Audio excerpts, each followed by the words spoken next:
there, fans of Comicland. It's Leila here from the Comic Connection with this week's comic book reviews. First up, we've got Spider-Man and the Secret Wars, number 1 of 4.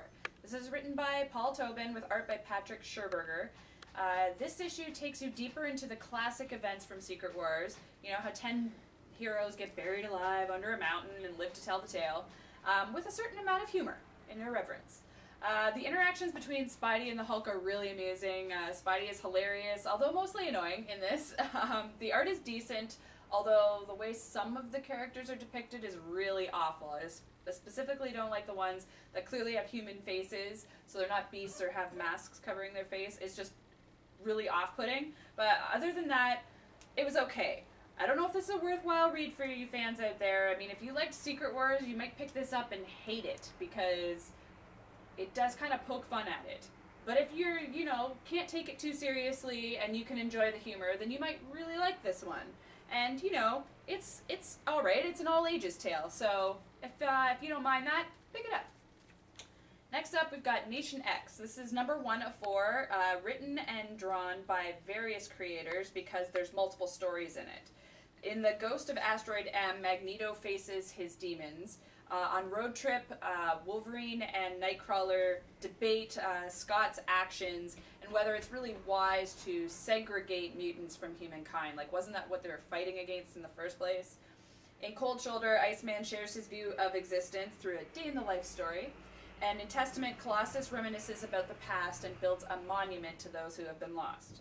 So, what this seemed like to me was kind of like what a soap opera with mutants would be like.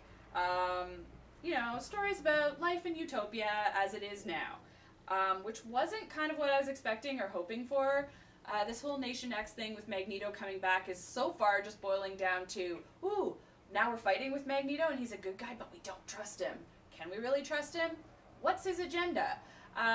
So far, I'm not really impressed. For what it's worth, I did like the first story and the last story, but I hope that the series picks up because for me, it was only ho-hum. And last, we've got Necrosha the Gathering. This is written by Craig Kyle and Christopher Yost with art by various people, because again, it's another one of those episodes within a comic book kind of thing. So in this one, Selene the Mutant Sorceress and Psychic Vampire gathers her members into her inner circle on her quest to become a god. In the series of vignettes, we see how she gathers Wither, Blink, Sanyaka, Mortis, and Eliphas to her cause. Now, I loved this. Mind you, the art was wretched in one of the stories, but if you can get past that, the character and how she joins the cause is really interesting. I love the whole Necrosha idea. Selene is a very, very interesting character, and I'm looking forward to more of the events of this event than Nation X, if that has any say or any weight with you. But definitely a very well done book, and I can't wait to see how Necrosha all plays out. Hey folks, Jim here with this week's comic book reviews. First up, Anywhere, written by Tom Akel with art by Alan Qua. And in this one, meet Dust and Wormhole, two 20-somethings with the power to go anywhere, but they prefer to sit on their couch.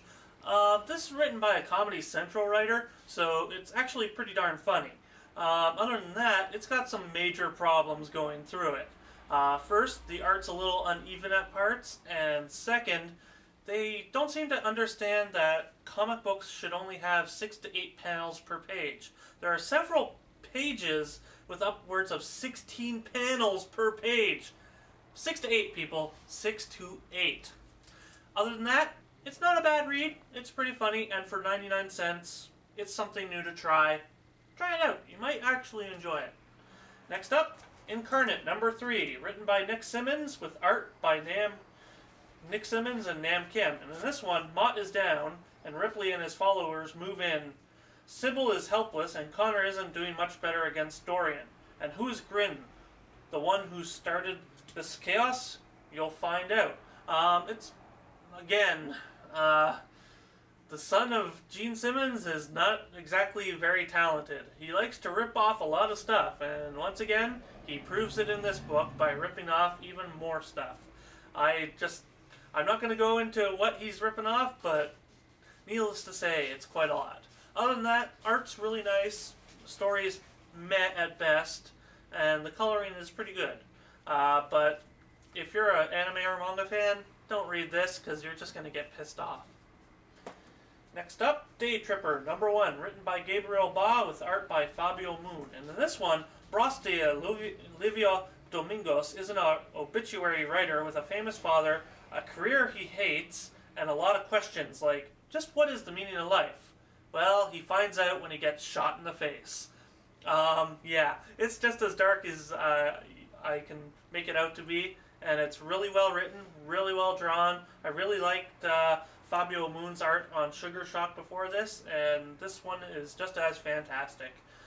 If you're a fan of his work on Sugar Shock or any of his work beforehand, you're really going to enjoy this book. It was fantastic. It's one of my faves of this year. And last but not least, A Very Zombie Christmas, written and drawn by Joe White, Fred Perry, and Dave Hutchison. And in this one, there are 3 terrifying Christmas tales with a zombie flair.